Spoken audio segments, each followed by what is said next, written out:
तो जब कुंडलिनी का जागरण हो जाता है और जब वो हमारे तालु में छेदन करती है तो ये स्थान सदाशिव का है। लेकिन उसका प्रतिबिंब हमारे हृदय में, आत्मा स्वरूप हृदय में, क्योंकि ये सदाशिव के चरण, जिसे कि हम गॉड ऑलमाइटी कह सकते हैं, ये कुंडलिनी छू लेती है तो आत्मा जागृत हो करके, आत्मा वैसे तो जागृत है ही किंतु हमारे चित्त में नहीं, वो हमारे चित्त में आ जाता है। चित्त प्रकाशित हो जाने से अंधेरे में मनुष्य कैसे भी चलता है, कैसे भी रहता है, उस प्रकाश में वो समर्थ हो जाता है और उस प्रकाश में सब चीज़ें अपने आप छूट जाती। समझ लीजिए आप एक अपने हाथ में सांप लेके खड़े और अंधेरा, किसी ने कहा कि तुम्हारे हाथ में सांप है, इसे छोड़ो, तो जिद्दी आदमी कहेगा कि नहीं ये सांप नहीं, ये तो डोर है। अरे भाई सांप है, छोड़ दो, नहीं डोरी है। जैसे ही लाइट आ जाएगी फट से छोड़ देगा ना, उसको कुछ बताना तो नहीं पड़ता। ऐसे ही ये जितनी हमारे शत्रुपु हैं ये ऐसे भाग जाते, उनका अंत ही हो जाता है। अब सब लोग ये कहते हैं कि माँ ये कुंडलिनी का जागरण तो बड़ा कठिन होता था। अरे भाई हजारों वर्ष पहले की बात, कब वृक्ष बहुत बढ़ गया है बाहर, आपका समाज बढ़ गया, आपके लोग बढ़ गए, सारा सिविलाइजेशन बढ़ गया, तो क्या इसकी जड़ें नहीं बढ़ेंगी? इसकी जड़ें भी बढ़ गईं और जड़ें बढ़ करके इसका स्रोत बढ़ गया। स्रोत से ही ये ज्ञान आया है और इस ज्ञान से ही ये जो आपका सृष्टि का जो कुछ भी विकास हुआ है वो नरिश हो जाएगा, वो प्लावित हो जाएगा। नहीं तो सब जगह यही कह रहे हैं कि अब तो डिस्ट्रक्शन आने वाला है। ये डराने की भी बात है, डिस्ट्रक्शन आ नहीं सकता। जिस परमात्मा ने इस सृष्टि को बनाया है वो इसको कभी भी नष्ट नहीं होने देगा, कितना भी इंसान मूर्खता करे। इसीलिए सहज का प्रादुर्भाव जो हुआ है वो ये है कि इसके प्रादुर्भाव से ये नष्ट होने वाला समाज, ये नष्ट होने वाली व्यक्ति, ये नष्ट होने वाले देश और ये नष्ट होने वाला विश्व सारा संभल जाएगा और एक नए तरह के लोग जागृत होंगे जिन्हें कि हम संत कहते हैं। पर संत का मतलब ये नहीं कि आप घर द्वार छोड़ के भाग जाओ, अपनी जिम्मेदारियां छोड़ के भाग जाओ, अपने बाल बच्चों को छोड़ के भाग जाओ, कुछ भागने की ज़रूरत नहीं। आप अपने ही अंदर संत हो जाते हैं। अब डॉक्टर साहब ने बता ही दिया कि तंदुरुस्ती ठीक हो जाती है, तबीयत ठीक हो जाती है, पर तबीयत ठीक होना ही सब कुछ नहीं है। अगर तबीयत ठीक भी हो गई तो आगे क्या? शांति तो नहीं मिली, आशीर्वाद तो नहीं मिला। ये सारी ही चीज़ें संपूर्णतः टोटलिटी में आपको मिल जाती है और आप इसके अधिकारी हैं। ये सोचना कि इतनी कठिन बात इतनी सरल कैसे। मैं एक मिसाल के तौर पे बताती हूँ कि घर समझ लीजिए एक टेलीविज़न का आप सेट ले जाएं किसी गांव में जिन्होंने कभी बिजली भी नहीं देखी और उनसे कहें कि साहब इसके अंदर सारे दुनिया के चित्र आएंगे, तो लोग कहेंगे क्यों बेकार बातें करते, डब्बे में कहाँ से आएंगे ऐसे सबके चित्र। लेकिन जब उसको मेंस में आप लगा देंगे तो वो कितना अभिनव है, कितना सुंदर है, कितना गौरवपूर्ण है, ये दिखाई देगा कि नहीं। इसी प्रकार आप भी इंसान जो बने हैं बिल्कुल उच्चतर स्थिति में है, उत्तम स्थिति में। अब बस थोड़ा सा ही प्रवास और है जहाँ पर कि आपका कुंडलिनी का जागरण करना है और आपको वो स्थिति देनी है जिसे हम कहते हैं कि आत्मबोध। आत्मा का बोध होते ही न कि आप अपने ही बारे में जानते हैं पर दूसरों के बारे में भी जान जाते हैं। सबसे पहले आपके अंदर ऐसा लगेगा जैसे ठंडी ठंडी हवा आ रही हाथ में, और सर में से भी लगेगा ठंडी हवा आ रही, तालू में से।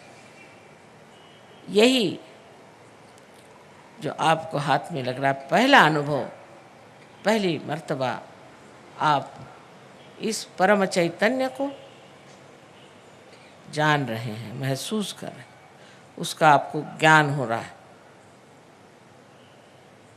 इससे पहले आपने इसे जाना नहीं था। उसके बाद दूसरी स्थिति आती है जिसमें आप निर्विकल्प हो जाते हैं। जब आप इसको इस्तेमाल करने लग जाते हैं, आपको आश्चर्य होता है, आप अपने हाथ से कुंडलिनी दूसरों की जगा रहे हैं, लोगों को ठीक कर रहे हैं और आनंद में मगन हैं। धीरे धीरे बिल्कुल आप निश्चिंत होकर के अनेक शक्तियों को प्राप्त कर लेते हैं, और फिर आप निश्चिंत हो जाते हैं। आप में कोई विकल्प नहीं रह जाता, कोई शंका नहीं रह जाती, आप निर्विकल्प में उतर जाते हैं बहुत आसानी से। और उसके बाद आप लोगों को देने लगते हैं। पहले जब तक दीप में प्रकाश नहीं होता उसे जलाया जाता है, और जब दीप में प्रकाश आ जाता है तो फिर वो सबको प्रकाश देता है। एक दीप से अनेक दीप जल सकते हैं। इसी प्रकार सहयोग बहुत ज़ोरों में फैल रहा है। पता नहीं इन लोगों ने बताया कि नहीं कि रशिया जैसी जगह जहाँ उन्होंने परमात्मा का नाम भी नहीं सुना हुआ, वहाँ पर एक एक प्रोग्राम में 16-16 हज़ार लोग आते हैं, और एक एक गांव में कहीं कहीं 22,000 लोग सहयोगी हैं पक्के पहुँचे। सो ये देश अपना जो संतों की भूमि, जो योग भूमि है, जहाँ पर लोग इतना धर्म का कार्य कर गए, ये लोग तो सोचते हैं आप लोग महाभाग जो ऐसी महान देश में आप पैदा हुए, लेकिन हम जानते नहीं कि हमारे क्या भाग्य हैं।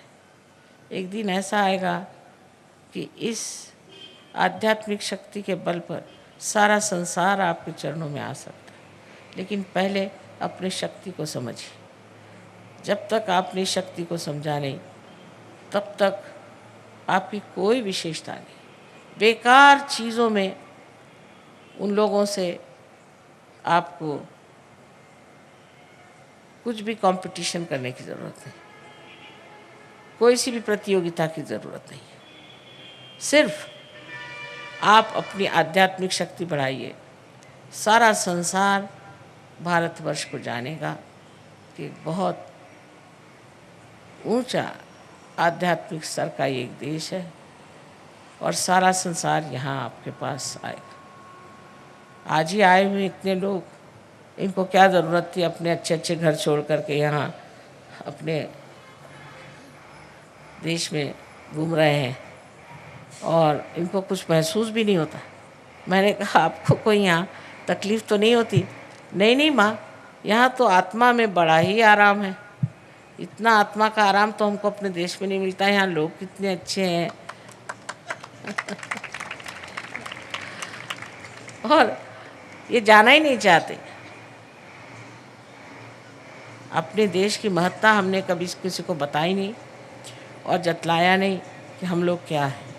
मुझे पूर्ण विश्वास है कि हैदराबाद में, जहाँ पर कि अनेक लोगों का संगम हुआ है, काफ़ी अलग अलग तरह के लोग यहाँ पर हैं, और इस सब एक मिला जुला यहाँ का समाज है। इस समाज में दिमाग भी लोगों के खुल जाते हैं।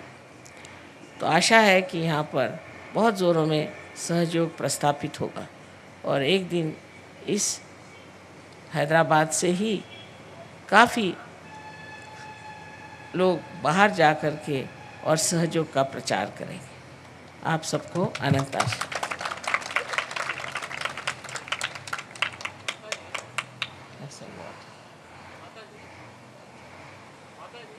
इसके ऊपर हम सीरियल क्यों नहीं बना सकते प्रचार के लिए? अरे बेटा, एक बात सुन, सब बनेगा, धीरे धीरे सब बनता है। सीरियल भी बना लेना सबको। बना सकते हैं। अच्छा वो भी बना लेना तू।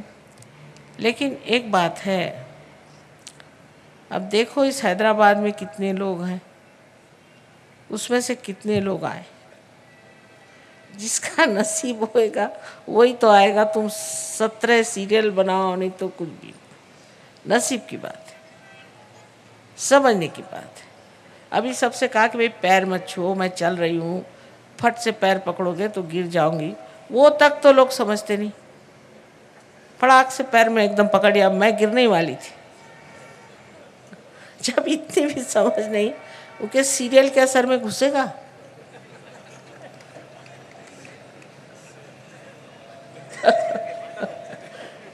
ये मैं ये कह रही हूँ, अब धीरे धीरे जब आप थोड़े जहाँ लोग जागरूक हो जाए, तब आप सीरियल बनाओ तो उसका मज़ा उठा लेंगे लोग, मज़ा उठा लेंगे। लेकिन नहीं तो क्रिटिसिज्म पहले शुरू। ये सीरियल, अच्छा खुश रहो, जीते रहो, तुमको अनंत आशीर्वाद है। पानी पर टेलीविज़न वाले दिखाए तब। अच्छा देखो,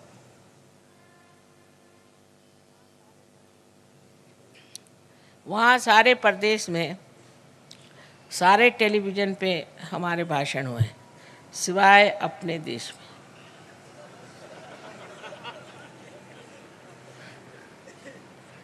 अब मेरी समझ में नहीं आता कि क्या करें।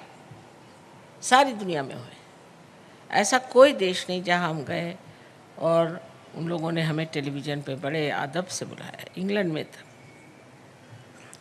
लेकिन अपने देश में नहीं।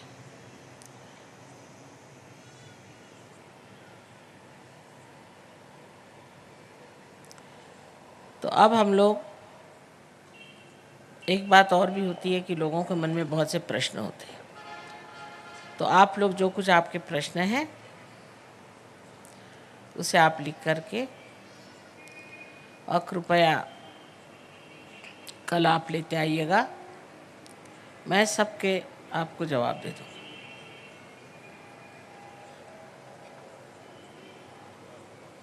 यहाँ रख दीजिए, कल जवाब दे देंगे। कल दीजिएगा, जाने से पहले लिख के रख जाइए, अभी नहीं।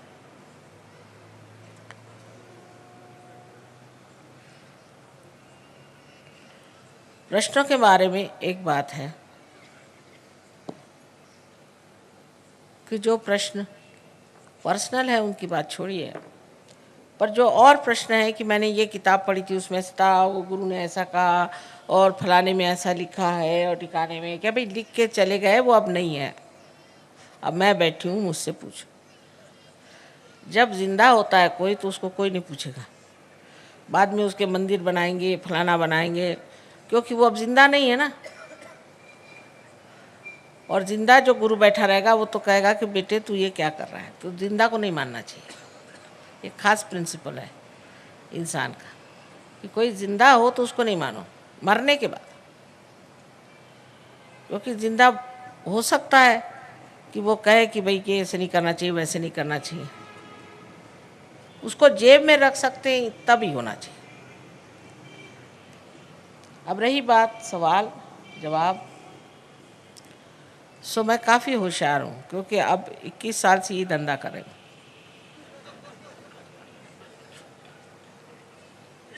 और सारे देशों में ही है सवाल पूछने की बीमारी। सो काफ़ी होशियार हूँ मैं। लेकिन मैंने अगर आपका जवाब दे भी दिया तो भी ये न जानिए कि आप पार हो ही जाएंगे, गारंटी होगी। ये एक जीवंत क्रिया है। इससे आप समझिए कि एक छोटा सा बीज है, उसको आपने ज़मीन में छोड़ दिया तो ये पृथ्वी ने उसको जन्म दे दिया। अब उसके लिए आप कुछ सवाल पूछो, मंत्र पढ़ो, कुछ करो, कुछ नहीं होता। वो स्पॉन्टेनियस माने सहज होता। और वही बात है सहज। सह माने आपके साथ और ज माने पैदा हुआ। ऐसा ये योग का साधन आप हरेक का जन्म सिद्ध अधिकार है, इसे आप सब प्राप्त करें। और ये कभी मत सोचे कि मुझसे नहीं होगा और मैं कैसे हो सकता हूँ। तो अब हम लोग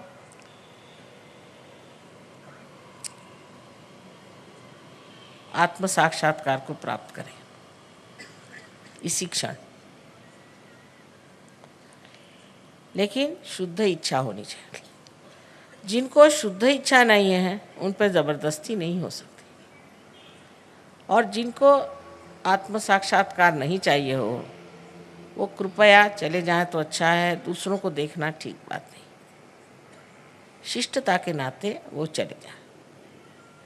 लेकिन जिनको आत्म साक्षात्कार चाहिए वो बैठें, कोई तकलीफ नहीं होती, कोई परेशानी नहीं होती, कोई भय शंका न रखें। अब इसके लिए आपके ऊपर 3 कंडीशंस हैं। पहला तो ये कि आपको पूरा आत्मविश्वास होना चाहिए कि आपको आत्म साक्षात्कार मिल ही जाएगा।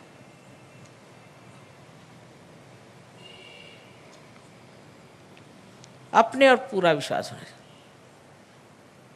दूसरा ये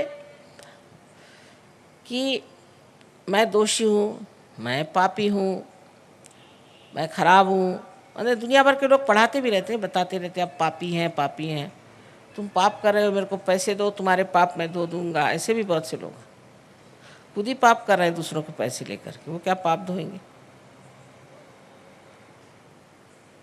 कोई पापी नहीं, माँ की नज़र में कभी कोई पापी नहीं। हाँ, राक्षस है, दुष्ट है, लेकिन कोई पापी नहीं है।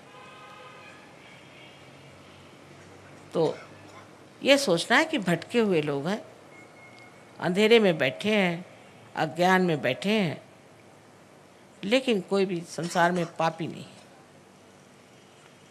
तो दूसरी बात है कि मैं दोषी हूँ, मैं गिल्टी हूँ, ऐसे पहले ही से सोच के बैठोगे तो कुंडलिनी चढ़ेगी नहीं। यहाँ पर ये चक्र है लेफ्ट साइड में, ये पकड़ जाता है, और जो लोग ऐसा सोचते हैं उनका ये चक्र हमेशा पकड़ता है। और आपको पता है इस चक्र को पकड़ने से कितनी खराब बीमारियाँ हो जाती हैं। एक तो अंजाइना की बीमारी हो जाती, और स्पॉन्डिलाइटिस की बीमारी हो जाती है, और तीसरी जो बात है कि हमारे अंदर जो कुछ भी संस्थाएं कार्य करती हैं, ऑर्गन्स कार्य करते हैं, वही आलसी हो जाते हैं, लिथार्जिक हो जाते हैं। इसलिए कृपया कोई भी अपने को दोषी न समझे। आपसे मैंने पहले कहा कि आपको अपना गौरव जानना है, आप गौरवशाली हैं, अपने प्रति एक तरह का मान रखना चाहिए, और एक प्रसन्न चित्त होकर के बैठे, न कि अपने को बुरा भला कह करके।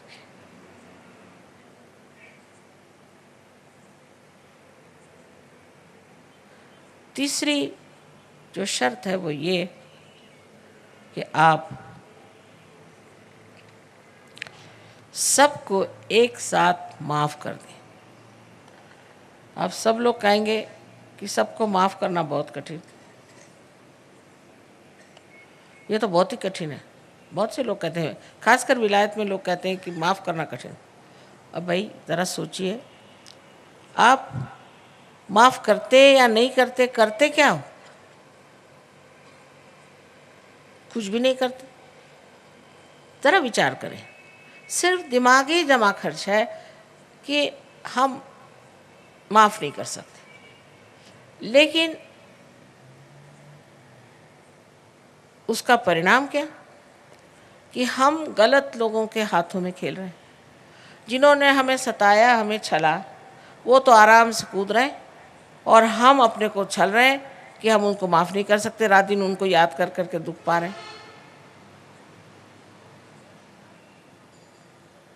एक साथ सबको माफ़ करो। ऐसे लोगों को याद भी करने की ज़रूरत नहीं है, सबको एक साथ आप माफ़ कर दीजिए, एक साथ। देखिए कितना हल्कापन आ जाएगा सर में। ये तीसरी शर्त।